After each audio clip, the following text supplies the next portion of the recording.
quiere presentar para todos. Bueno, soy Laura Cejas.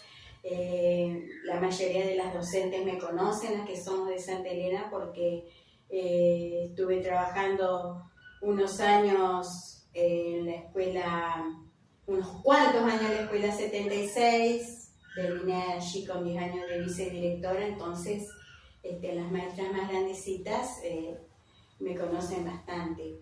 Pero mis inicios fueron como maestra de música. Estuve 9 años trabajando allá de suplente como maestra de música, y en esa época la escuela oficial 76 tenía 2 grados con niños con discapacidades o problemáticas diferentes, como se dice ahora, ¿no? En esa época la encargada de esos grados era la psicopedagoga Guillermina Sotelo. Había 2 secciones y eran muy abundantes los casos que se tenía en la escuela, entonces se separó esos 2 grupos, no homogéneos, porque nunca van a ser grupos homogéneos, nunca. Entonces esos 2 grupos eran los que más o menos se mantenía a los niños con problemas de discapacidad intelectual, física también. Eran más los de discapacidad intelectual porque en esa época no había especialistas ni siquiera en discapacidad visual ni locomotora. Es decir, que los maestros comunes dábamos lo que se podía. La única especialista en ese tiempo era Guillermina Sotelo. ¿Y Guillermina, que ella era psicopedagoga? Ella era psicopedagoga. ¿De acá de la ciudad? No, ella es de Paraná. Bueno, ella, al ver la problemática que había acá de tantos casos sin atención educativa en Santa Elena, comenzó los trámites en Paraná. Bueno, y ahí nos empezó a charlar, a convocar a los maestros que teníamos un tiempito para ir y dar lo que dábamos en la escuela común, ir y darla ya en otro lugar separado, es decir, ella tuvo la intención de empezar con una escuela, con otros grados en otro lugar separado de lo que era la educación común. Porque a la vez también en esa época, imagínate, 40 años, se tenían muchos inconvenientes en mantener juntos, en esa época, a los chicos común, con el cuidado que requiere un niño con especialidad, ¿no? Con otras problemáticas, con discapacidad. Otras atenciones. Claro, necesitaban otras atenciones, y ahí ellos tenían aulas que eran chiquitas, eran como esta, aulitas chiquitas, y tenían que salir a un patio y compartir el recreo con otros chicos que eran seguramente más por lo mismo, por la misma salud, más inquietos, más con otras, es decir, no se los atendía especialmente, no se los podía atender de manera especial.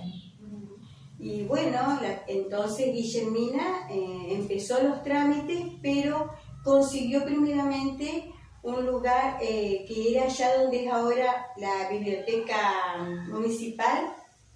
Ajá, La Popular. Ajá. Ahí empezamos nosotros a dar clases a los niños que se fueron trasladando desde la escuela común hacia ese lugar, a ese Como clases de edificio. apoyo, digamos. No, directamente aparte. ya se empezó con ellos en clases aparte. Ah, bien.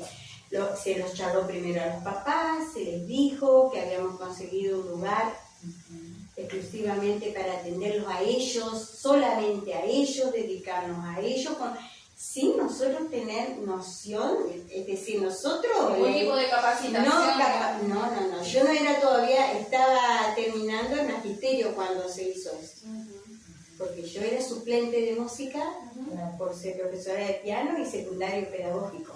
Claro. Después estudié el magisterio y ahí entonces ella sabía que yo ya maestra, ya estaba a punto de ser maestra, tenía algo de pedagogía, pero nunca con una especialización. Pero a mí me llamaba mucho la atención, siempre tuve ese interés por trabajar con chicos especiales. No sé si se les dice especiales ahora.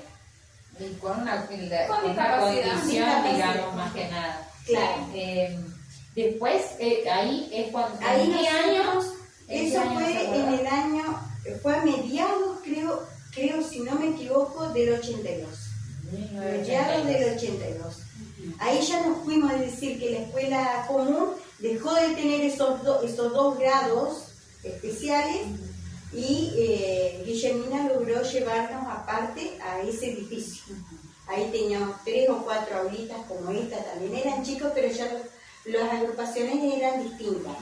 Ahí ya estaban más, ella los separó ya más por sus condiciones, y yo, por ejemplo, me dedicaba a darles música. Leía mucho, porque en esa época existía más el libro que la compu o el celu, ni hablar, no existía para nada eso. Entonces la misma Guillermina nos traía muchas inquietudes, porque ella era abocada a eso. Su tarea era esa. Entonces ella nos fue indicando, nosotros también recuperando de otros lugares cosas que podíamos hacer con los niños, y como lo mío era música. Hasta trabajábamos a veces con niños con problemas de sordera, pero al ver más o menos nuestros movimientos y todo, ellos se adecuaban a lo que nosotros hacíamos. Teníamos alumnos desde 6 años a 15 o 18, no recuerdo bien la edad. Pero era y eso. más o menos la cantidad, o sea, la población en ese momento. Entre 15 y 20 alumnos teníamos nosotros. Bastante. Sí, eran bastantes, sí. ¿Y era solamente de la escuela 76? No, Chicos, no, ya eran de no, diferentes no. lugares. Ahí ya empezaron a llevar de otros lugares. Sí, porque yo recuerdo que había alumnos más grandes que en ese momento no estaban escolarizados, como Pedrito, que a Pedrito sí lo vimos, el chico que andaba siempre. Sí. Bueno, él, después Raulito. Esos fueron nuestros alumnos. Después unas hermanas vivas que tenían problemas acá del barrio Malvinas, esas, viste que son gente ya grande, y ellos fueron nuestros alumnos. Sí, eran esos, la edad era esa. Después teníamos algunos chiquitos de 6, 7 años, pero la mayoría eran más grandecitos. Era como que a los más pequeños todavía algunas escuelas los mantenían ellos. Claro. Porque después de ahí recién yo daba música. Había un profesor de educación física que no recuerdo bien quién era. Estaba Nora Montenegro, bueno, Guillermina, y después había otro maestro o maestra de plástica que tampoco recuerdo quién era. Una vez que ella empezó, nosotros trabajábamos ad honorem y sabíamos que íbamos a donar nuestras horas. Eso ella lo aclaró muy bien de un principio, hasta que la escuela quedó oficial en la provincia.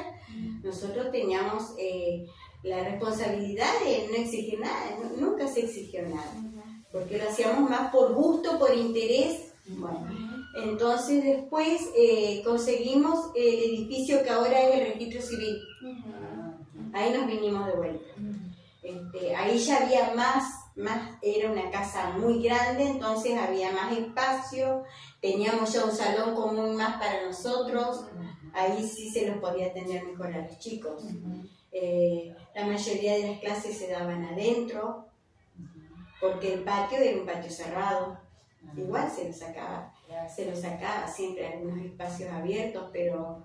¿Y desde ese momento tenía el nombre de María Montessori? Ella tenía la intención hasta que se fundó, sí. O sea, Sí, ella siempre tuvo esa intención, que se llame de esa forma. De un principio. Sí. Pero entre entonces, digamos, hasta pasar de donde está ubicada ahora la Biblioteca Popular, después pasar por el registro civil, digamos, no había un nombre aún. Hasta ese momento no había un nombre, digamos, que se identificara como... No, porque todavía como oficialmente no estábamos nosotros. Era algo extraoficial. No era extraoficial, se seguían haciendo todos los trámites. Pero eso llevó su tiempo, más de 1 año y medio, 2, que se estuvo trabajando de esa forma. Hasta que después el gobierno la incluyó a la escuela como propiamente escuela especial, y ahí sí se llamó concurso, ya con especialistas, con todo.